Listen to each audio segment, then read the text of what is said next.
con nosotros y con nosotras Elena Maidana, ahí, justamente, a quien saludamos, un placer y agradecemos muchísimo que se haya venido hasta la radio, que para nosotros es un placer y además es una rareza aquí, porque cada vez les cuesta más a la gente venir a la radio, porque estamos lejos, nos dicen. Así que bueno, Elena, bienvenida y muchas gracias. No, gracias a ustedes, gracias a Diego, a vos, Alicia, a esta radio que tiene sus puertas abiertas para el que quiera venir a decir lo suyo, aunque como vos decís ahora, yo no sé si es una cuestión de distancia el venir o no venir. Creo que también es una cuestión del ritmo de nuestra cotidianeidad y también de comodidades. Uh-huh.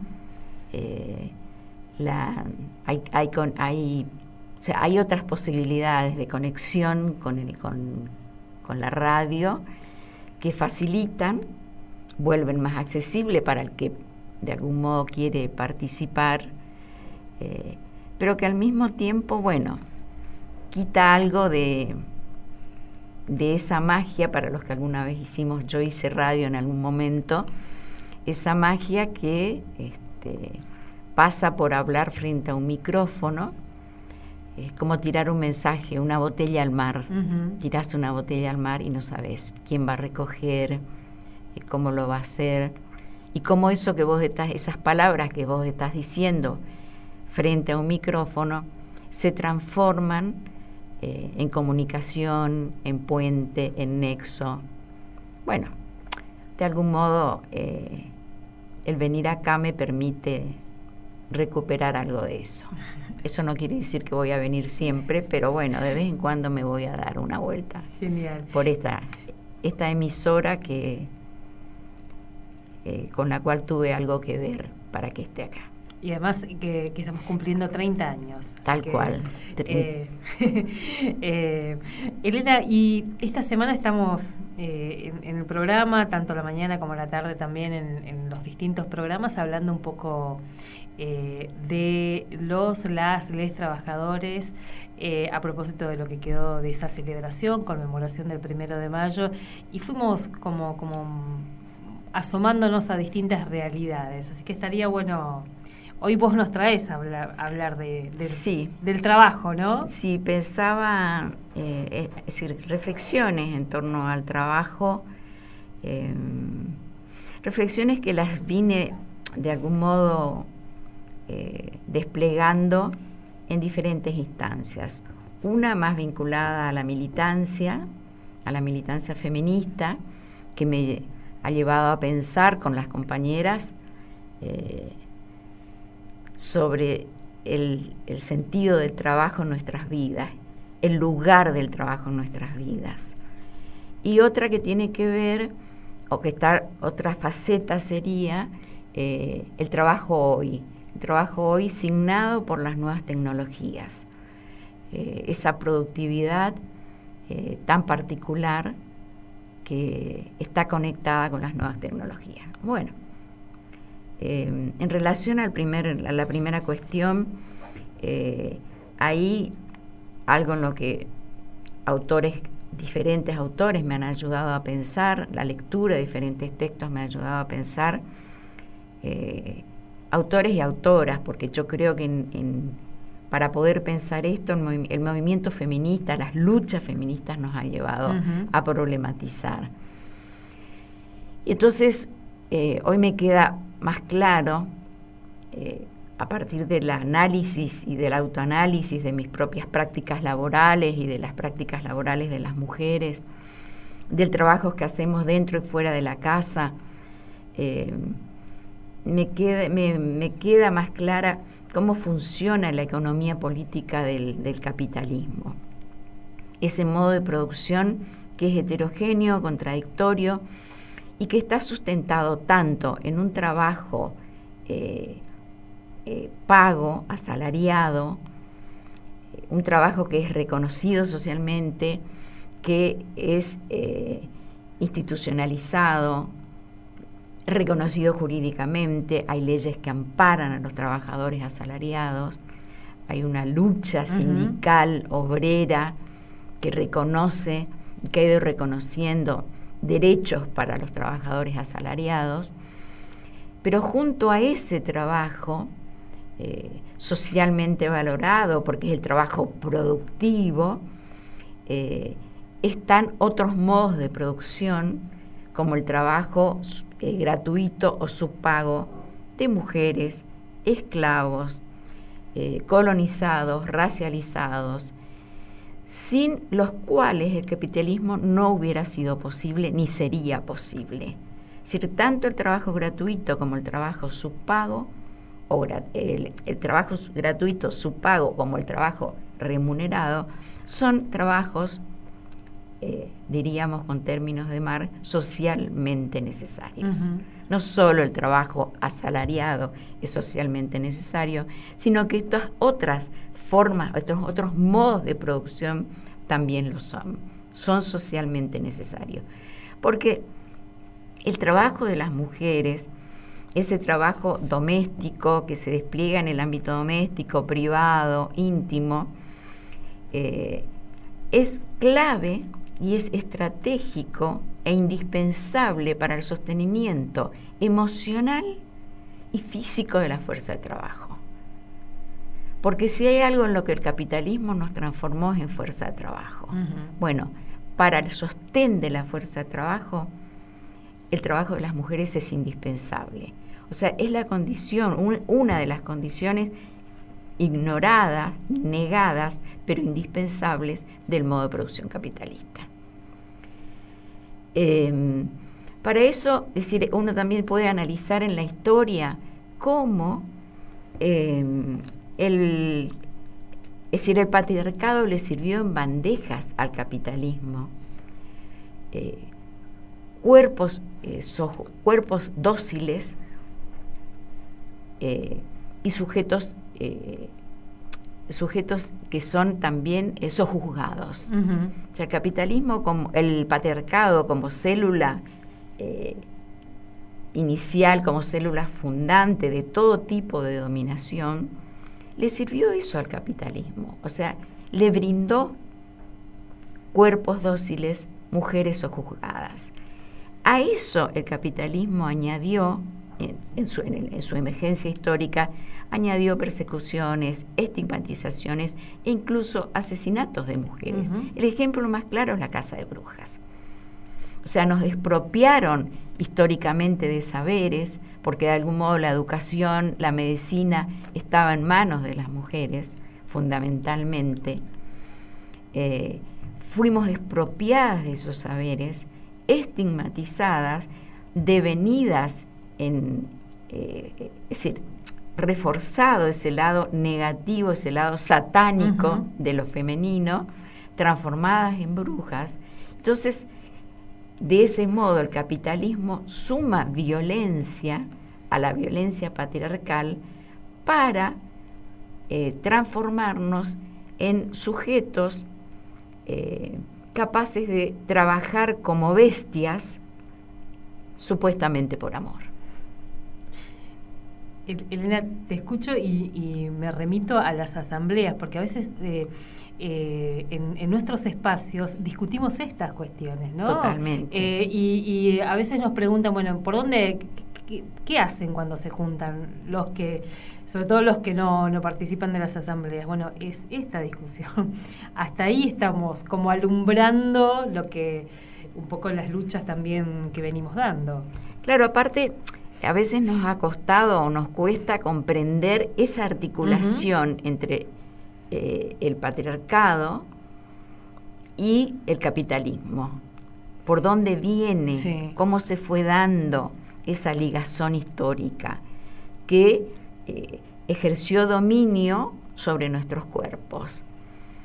Entonces, a mí ese tipo de lecturas, pienso en Silvia Federici, Calibán y la bruja, otros libros. Hace poco compré un libro de Mauricio Lazarato que tiene un título muy sugestivo que se llama ¿Te recuerdas de la revolución? Que ese es otro otra puertita abierta. Y bueno, o sea, libros también, sí, libros que me han ayudado a pensar, y también esto que vos decís, las asambleas, los encuentros, porque en esos espacios que generalmente no trascienden, en esos espacios, como vos decís, charlamos de estas cuestiones, discutimos, forman parte de la agenda feminista. Entonces, pensaba eso, también todo el trabajo esclavo, que sin ese trabajo esclavo, sin la esclavitud, el capitalismo europeo no hubiera sido posible. Aparte, sin la extracción, mejor dicho, sin el saqueo,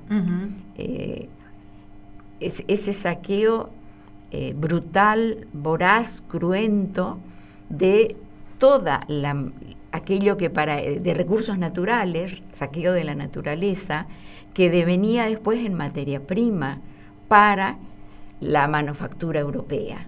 Es decir, han sido los países descubiertos, conquistados, colonizados, los que ofrecieron históricamente la mano de obra gratuita, esclava, y también todos los recursos naturales. Entonces, poder ver también esa cartografía del dominio que se fue construyendo y que se sigue sosteniendo, hoy sigue vigente. Creo que las luchas mapuches, las luchas de los Qom, las luchas de los Sioux en el norte, lo que están poniendo las comunidades indígenas de la Amazonia, lo que están poniendo en evidencia es cómo hoy se ha intensificado ese saqueo, el saqueo de los recursos naturales, y cómo la riqueza para nosotros significó desgracia, nos acarreó desgracias, miserias espantosas. Entonces, poder ver esa trama que generalmente tampoco lo vemos porque está todo como desarticulado. Sí. Bueno, ¿cómo se fue dando, cómo se fue construyendo esa urdimbre? Ahora pensaba también en esta ir viendo esa trama, esa construcción, se resume un poco en muchas de las consignas de nuestras demandas, ¿no? Y eso me parece que es parte de este proceso que estamos dando. Hoy vos hablabas de eso que llaman amor, es trabajo. O sea, todas esas consignas, sí, totalmente, las consignas, lo que se canta en las calles, somos las hijas o las nietas de las brujas que no pudieron quemar, no es amor, es trabajo, no pago, mujer insumisa no plancha más camisa. Es decir, en las consignas está esa toma de conciencia, ese esclarecimiento de esas condiciones que han sido históricas, que son históricas, no naturales, y que se han ejercido, se han traducido en dominio sobre nuestros cuerpos. Entonces, dominio, sufrimiento, no reconocimiento, desvalorización absoluta, porque, insisto, es el trabajo improductivo, no servimos para nada. Cuando llenamos fichas y nos dicen, ¿y usted qué hace? Y nada, soy ama de casa. Es decir, que está presente desde nivel macro a nivel micro y hasta en pequeños detalles. Entonces, por un lado, cuando reflexiono sobre el trabajo, reflexiono gracias a las luchas feministas, reflexiono sobre estas cuestiones. Pero también hay otros aspectos vinculados al trabajo, porque en realidad creo que también hay que diferenciar entre trabajo y explotación, trabajo y dominio, porque yo pensaba en frases. Trabajo, y también habría que diferenciar entre trabajo y dignidad, porque pareciera que Lo que pasa es que, por ejemplo, pensaba en frases, el trabajo dignifica. Sí. Sin embargo, otros dicen el trabajo aliena, el trabajo quita sentido a la vida, el trabajo le da sentido a la vida. Entonces creo que hay que diferenciar, que una cosa es el trabajo y otra es el trabajo en condiciones dignas, y otra es la explotación, la precarización, o sea, los resultados de esa economía política y de esa maquinaria que es el capital. Entonces me parece que hay que diferenciar, porque si no a veces terminamos mezclando y confundiendo bastante. Porque yo creo que el trabajo dignifica, y creo que el trabajo da sentido a la vida, pero el trabajo en condiciones objetivas y subjetivas justamente que confieran sentido. Y lo otro que aparece ahora también, que lo escuchamos siempre o cada tanto, se perdió la cultura del trabajo. O sea, es como que esta cultura del trabajo que está vinculada a la explotación, porque en muchos lugares sigue habiendo, a la precarización extrema, a los riesgos, los cuerpos sobre todo de los pibes y las pibas ahora que están trabajando. Uno puede pensar en los que hacen mandados, los de delivery, en bicicleta, kilómetros y kilómetros. O sea, ¿qué es la cultura esa del trabajo? Por eso a mí me parece que tenemos que, por un lado, articular lo que está desarticulado. Y por el otro lado, indagar, poner la lupa sobre las condiciones laborales, sobre los derechos adquiridos y los derechos perdidos. Es decir, todo ese proceso. Yo pensaba el otro día, y acá voy a articular con lo otro que me interesa resaltar. El 1 de mayo se recuerda a los mártires de Chicago que peleaban por una jornada de 8 horas de trabajo. Ese debate sobre las jornadas de trabajo sigue, es decir, va, viene, en determinados momentos estuvo protegido, en determinados momentos, hoy se está volviendo a discutir, diciendo hay que trabajar menos, pero que yo creo que uno tiene que contextualizar en qué condiciones se está diciendo esto, para qué y por qué, en función de qué rentabilidad. Porque eso hay que poner sobre la mesa. ¿Qué rentabilidad? ¿La rentabilidad económica del capital? ¿La rentabilidad política del Estado o de los poderes fácticos? Es decir, hay que poner en juego, hay que articular, hay que tejer esto que está desmembrado. Entonces pensaba, digo, justo ahora o sea, recordamos como un hecho que quedó allá atrás, la lucha por las 8 horas. Esa lucha sigue vigente, con otros matices. Y pensaba la cuestión de las jornadas laborales. Bajo el imperativo del capital, de que debemos ser productivos, y de la productividad como horizonte de vida, se labura como bestia, con unos sueldos miserables, pero se dedica al trabajo horas y horas y horas de vida, de sobrevida. Y pensaba, por ejemplo, cómo ya se dan procesos, por ejemplo, en Japón ya hay un nombre para denominar a la muerte por estrés laboral, que es karoshi. Hay otro término como es el de crunch o crunch, que designa al estrés, también a un estrés y a esa sensación de cabeza quemada. Sí. Que sobre todo es muy, muy fuerte en los trabajadores cognitivos, los trabajadores de la industria del conocimiento y de la industria del entretenimiento. El término crunch sale de la industria de los videojuegos, porque trabajadores digitales, no trabajadores digitales, pero sí tecnológicos, trabajan entre 80 y 100 horas semanales y terminan con la cabeza quemada.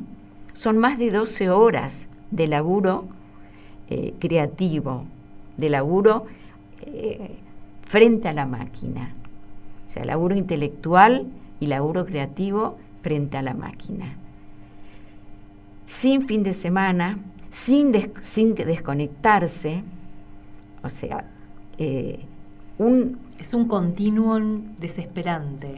Totalmente.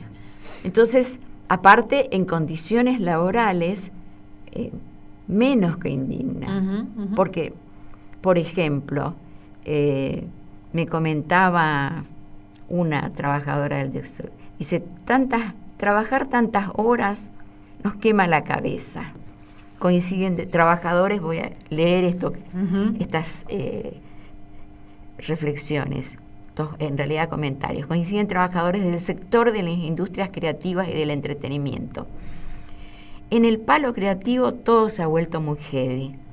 Trabajo hace años en negro, como monotributista, sin vacaciones, sin aguinaldo, sin estabilidad, sin posibilidad de jubilarme, sin sindicatos específicos que nos defiendan, con equipamiento e infraestructura propia. Ya no es el capitalista el que pone a disposición los medios de producción, sino el propio trabajador. Con contratos de confidencialidad que te impiden crear un currículum apropiado, con creaciones que pasan a ser de la empresa y sobre las cuales no tenés ningún derecho, etcétera, etcétera. Comentarios similares se reiteran en el rubro de los animadores, ilustradores, diseñadores y más trabajadores del sector de la economía del conocimiento y del entretenimiento, que en estos tiempos de pandemia se volvió esencial. Es muy injusto por donde lo mires y la lista de derechos incumplidos puede volverse eterna, reconoce una trabajadora del sector. El tema que introducís ahí también en relación a la imposibilidad de la organización, entre comillas, porque como están por lo general fragmentados, aislados, es uno de los desafíos del teletrabajo ahora que tenemos ley y demás.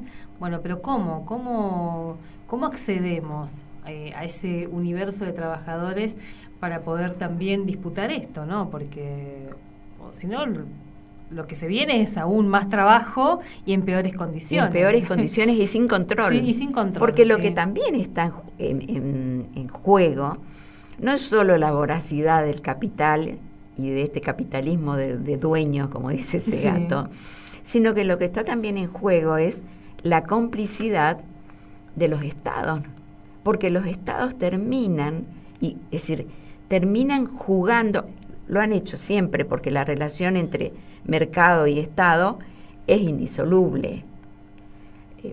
Uno va viendo cómo se dan tensiones, cómo se producen acercamientos, y la historia, el acercamiento histórico te permite ver eso. Pero lo que uno también ve es justamente cómo los Estados, a partir de lo que se llamó el neoliberalismo, los Estados han sido absolutamente cómplices. Uh-huh. Han votado leyes que han favorecido el avance neoliberal, los ajustes, la precarización, el desempleo, o sea, son jugadores del campo del capital. Entonces, uno también puede ver eso. Entonces, uno ve la pérdida de derechos. Ahora también, Elena, tal vez para otra charla, porque hay otra faceta que aparece, sobre todo en este tiempo, que es esa subjetividad de los y las trabajadoras que muchos se reconocen como emprendedores, autónomos, y prefieren eso, y ahí se identifican, y es como un valor eso, ¿no? Yo soy mi propio patrón, yo soy... aún en las condiciones en las que estén, digamos, ¿no? Y ahí encontrar, reconocerse como parte de lo que diríamos tradicionalmente una clase trabajadora, está como lejano. No, totalmente, porque creo que también hay una... Es decir, yo soy de las que piensa que estamos en una etapa o sea, hay que asumir la derrota de la revolución. Duele profundamente, pero yo creo, por lo menos soy de las que creo que en ese sentido, en el orden bipolar, y salió ganando el capitalismo. Y ese socialismo histórico, con todos sus... Es decir, que hay que analizar, por supuesto, reflexionar, pero el socialismo se devaluó, y se devaluó mucho. Y eso acompañó también la pérdida de derechos y la pérdida de esperanzas, sí. La pérdida de ilusiones y de utopía, porque en este contexto la única utopía que se cumplió y que se sigue sosteniendo es la utopía del capital, que es su reproducción infinita. Y esa utopía es para nosotros, para los sectores trabajadores, para los que no somos capitalistas, es distopía. O sea, a nosotros su utopía nos abre horizontes distópicos, apocalípticos. Entonces, creo que nos debemos reflexionar, discutir para actuar en consecuencia de otra manera. Por eso me parece también tan interesante lo que se está dando en los distintos feminismos, ¿no? Que es esos espacios de discusión y de animarse a pensar otras cosas, porque la verdad que si uno mira en qué espacios estamos discutiendo patriarcado, capitalismo, racismo, todo junto así, porque en nuestras organizaciones más tradicionales de los sindicatos hablemos de salario y condiciones laborales y no mucho más. Se quedó en un planteo reformista. Claro, pero los feminismos venimos ahí tensionando, discutiendo, produciendo conocimiento, que también me parece re interesante eso, y que está ahí, que está... y lo que decíamos un poco fuera de aire, que eso también es como esperanzador cuando uno empieza a encontrarse con otras mujeres y disidencias, es como un punto de partida. Sí, pero yo apuesto a esta metáfora del tejido, del tejer, del entretejer, aquello que fue separado, que fue desarticulado, esto que el feminismo viene haciendo de articular, de pensar articuladamente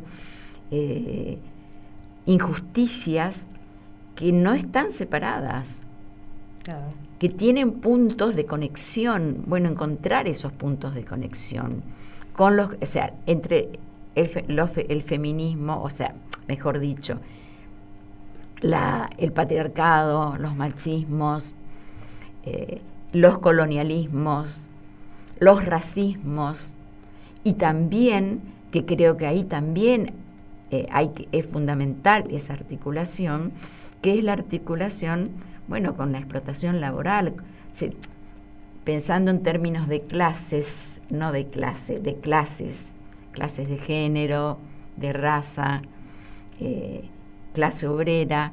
Hay que ver cómo poder articular esas luchas, porque si no, el capital sigue triunfando. Entonces creo que son tiempos por lo menos así lo percibo, tiempos de juntarnos y de entretejer y articular aquello que intencionalmente fue desarticulado.